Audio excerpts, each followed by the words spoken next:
2026-এ যা ঘটেছে তা দেখার পর আমি একজন অ্যানালিস্ট হিসেবে স্তব্ধ হয়ে গেছি।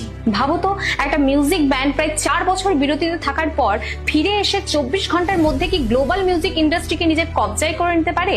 শুনতে সিনেমার মতো লাগলেও বিটিএস এর নতুন অ্যালবাম আরিরাং ঠিক এটাই করে দেখিয়েছে। প্রথম দিনে 110 মিলিয়ন স্ট্রিম আর নেটফ্লিক্স এর লাইভ ইভেন্টে 18.4 মিলিয়ন রিয়েল টাইম ভিউয়ারশিপ। মানে ভাবা যায় কেন একটা পপ ব্যান্ডের জন্য দক্ষিণ কোরিয়ার অর্থনীতিতে $5 বিলিয়ন জোয়ার আসছে। চলো আজ কোনো ফ্যান্ডাম নয়, বরং ডেটা এবং লজিক দিয়ে ইনডেপথ অ্যানালাইসিস করি। 2022 সালের জুন মাসে বিটিএস ঘোষণা করে যে তারা সোলো প্রজেক্ট এবং বাধ্যতামূলক মিলিটারি সার্ভিসে ফোকাস করবে, এবং দীর্ঘ 3 বছর পর 2025 সালের জুন মাসে যখন প্রত্যেকটা মেম্বার সার্ভিস শেষ করে ফিরে এলেন, তখনই শুরু হয় এই মেগা প্রজেক্টের কাজ। বিগ হিট মিউজিক যখন এই অ্যালবামের নাম ঘোষণা করলো আরিরাং, এটি কোরিয়ার সেই বিখ্যাত লোকসঙ্গীতকে রিপ্রেজেন্ট করে যা তাদের আইডেন্টিটি এবং শেকড়ের কথা বলে। কিন্তু বন্ধুরা, এটা শুধু একটা অ্যালবাম নয়, এটা হলো একটা গ্লোবাল কোলাবোরেশন, যেখানে ডিপ্লো, রায়ান টেডার এবং কেভিন পার্কারের মতন বিশ্বসেরা মিউজিশিয়ানরাও কাজ করেছেন। চলো কিছু হার্ডকোর ডেটা দেখে নেওয়া যাক। রিলিজের প্রথম দিনেই স্পটিফাই গ্লোবাল টপ 50 চার্টের মধ্যে প্রথম 14টি স্থানই দখল করে নিয়েছে এই অ্যালবামের গানগুলি,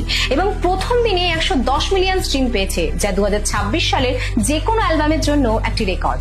অ্যালবামের 7 নম্বর গান সুইম এখন গ্লোবাল সেন্সেশন। এছাড়া বডি টু বডি, হুলিগান এবং এফআই এর মতন গানগুলো দিয়ে তারা প্রমাণ করে দিয়েছে যে এই 4 বছরের সোলো ক্যারিয়ার তাদের ক্রিয়েটিভিটিকে আরো বাড়িয়ে দিয়েছে। আর সবচেয়ে বড় চমক ছিল তাদের কামব্যাক কনসার্ট, যে সরাসরি নেটফ্লিক্সে 18.4 মিলিয়ন মানুষ লাইভ দেখেছে। কিন্তু বিটিএস এর কামব্যাক কেন এত গুরুত্বপূর্ণ? কারণ এটি শুধুমাত্র বিনোদন নয়, এটা একটি economic booster. UK, Japan, Germany এবং কোরিয়ার মতো বিশ্বের শীর্ষ দেশগুলির অ্যালবামের চার্টে এটি 1 নম্বরে রয়েছে। অ্যালবাম প্রমোশনের জন্য এপ্রিল 2026 থেকে শুরু হচ্ছে তাদের বিশাল আরিরাং ওয়ার্ল্ড ট্যুর, যা চলবে 2027 সালের মার্চ পর্যন্ত।